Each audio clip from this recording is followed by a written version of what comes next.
The statistics are quite shocking.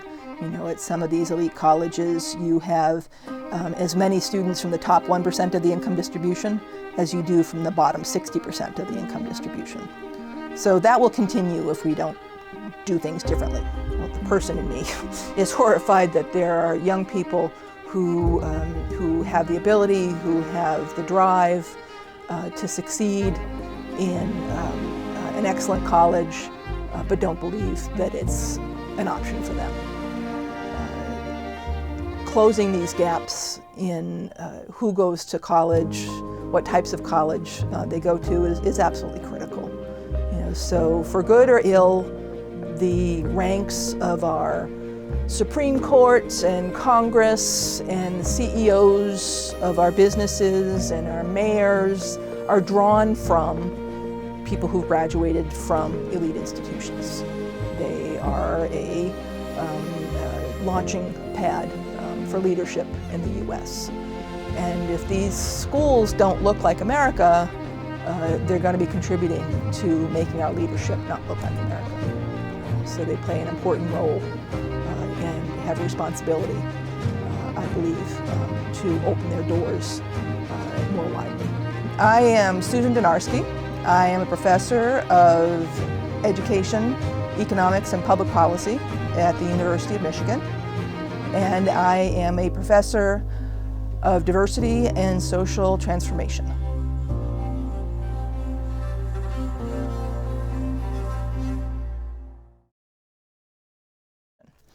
So when I was applying to colleges, I got my various acceptance letters, and I got my offers of financial aid, and I sat down with them, and I was comparing UMass and Boston University and Harvard University and thinking about where I wanted to go, and Harvard was the cheapest because they offered me the most financial aid.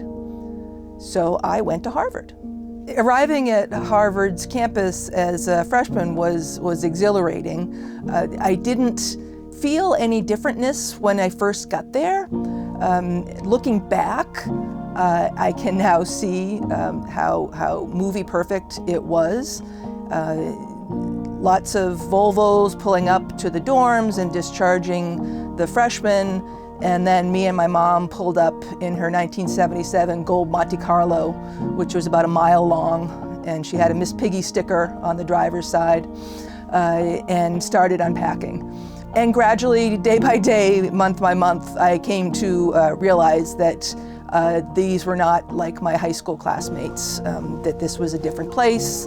And if you want to sear somebody's class consciousness into them, well then have them clean toilets or wash dishes for their better off classmates at Harvard. I was an activist during college. I volunteered for the union that was forming then among the secretaries at Harvard. So I felt more at home with and culturally aligned with the secretaries, many of whom lived at that time in Cambridge, Somerville, Medford, and looked like my aunts and my mother, and hanging out with them felt very comfortable. So I volunteered with the union. I organized rallies and handed out leaflets and that sort of thing, and I went to work for the union when I graduated. I entered the Kennedy School soon after another recession, this one in the early 90s. I had been unemployed after successfully organizing a union in Minnesota. So my interest in inequality and economic mobility was both personal and professional at that point. And I gravitated towards courses about work, about earnings, about inequality that were being offered at the Kennedy School at that time. Based on those courses and also doing research as a paid research assistant with some professors at the school, I really started to get interested in using economics to ask questions about the policies that I cared about. And that is how I then started connecting my research to policy. You know, my work had started to suggest that policies that were simple, straightforward, and direct, were easy to understand, had an impact on student behavior. Policies that depended on complicated paperwork and that provided delayed information such as the tax credits that are operated through the federal tax system, the then new Hope in Learning, lifetime learning tax credits, for example, and the Pell Grant. That these had been shown to have relatively small impacts, and I hypothesized that this was because students simply didn't know about them. In the United States, the process for applying to college and applying for financial aid is incredibly convoluted.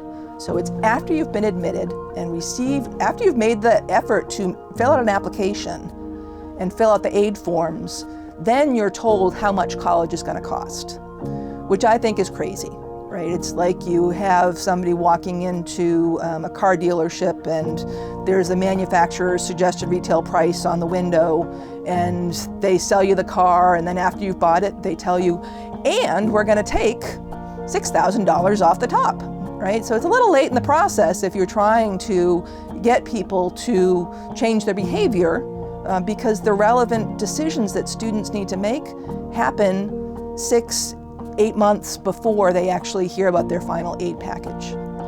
So what we were looking to do was to turn that around, to get students the information that they needed about the cost of college before they applied.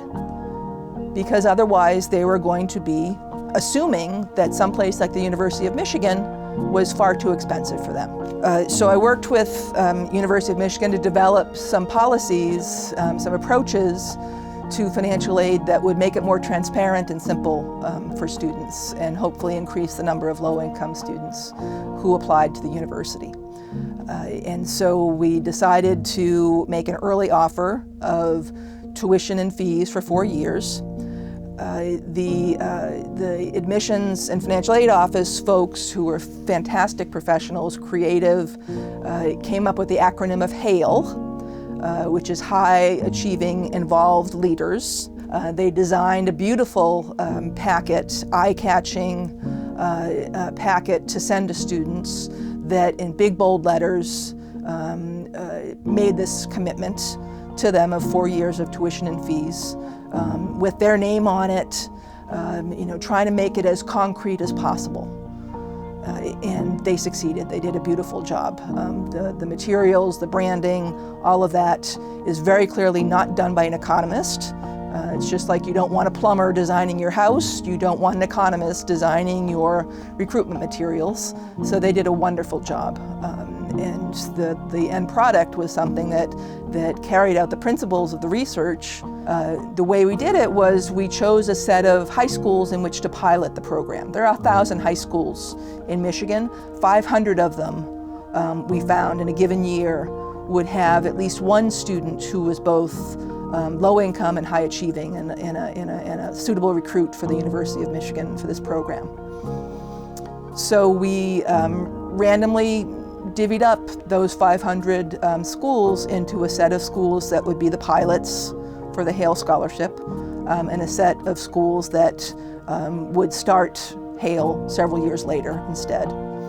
And that gave us, because we were randomly choosing the schools, that gave us a set of schools that were identical in every way at the beginning of the program, and any changes that took place in the treatment group relevant to the control group could be attributed to the HAIL scholarship. So we found that the HAIL intervention basically just about tripled the application rate. So 25% versus 68 or 70% in the treatment group. And then students subsequently were enrolling at the university as well, and we were getting more than a doubling in the enrollment rate as a result of the program as well. We were getting an additional 150 low-income students each year as a result of the HAIL program. Our president, Mark Schlissel, was really impressed taken with the results. The Go Blue guarantee emerged from conversations about the HAIL scholarship. So we worked with the university on Go Blue, which is a publicized promise to students that if their families make below about $65,000, which is about sort of median income in the state, that they will get free tuition and fees. So the Hale Scholarship is now a permanent program at the full-scale program at the University of Michigan. It's operating in every high school in the state now. So at every high school in the state, students who are high-achieving, low-income students are getting the Hale offer. So University of Michigan has been a place to test that proposed policy, and it works. And I hope it catches on at other universities and among states and the federal government. And I think it's a model for what universities, and for that matter, what the federal government should be doing with its financial aid system. So years ago, when I put together a proposal for simplifying the financial aid system, I suggested that we use the tax system, which measures income quite intricately, to identify students who are eligible for the Pell Grant and other financial aid, and proactively send out to them commitments of their financial aid, their Pell Grant, their loans, so they could carry that information with them as they were deciding where to apply to college. And at its very best, education is about allowing people to reach their full potential as human beings, as citizens. And if we have students who, based on income, or race, ethnicity, national origin, are not going to college or not going to the best college for them because they think it's unaffordable, that's a tragic waste. It is a waste, literally a waste of resources.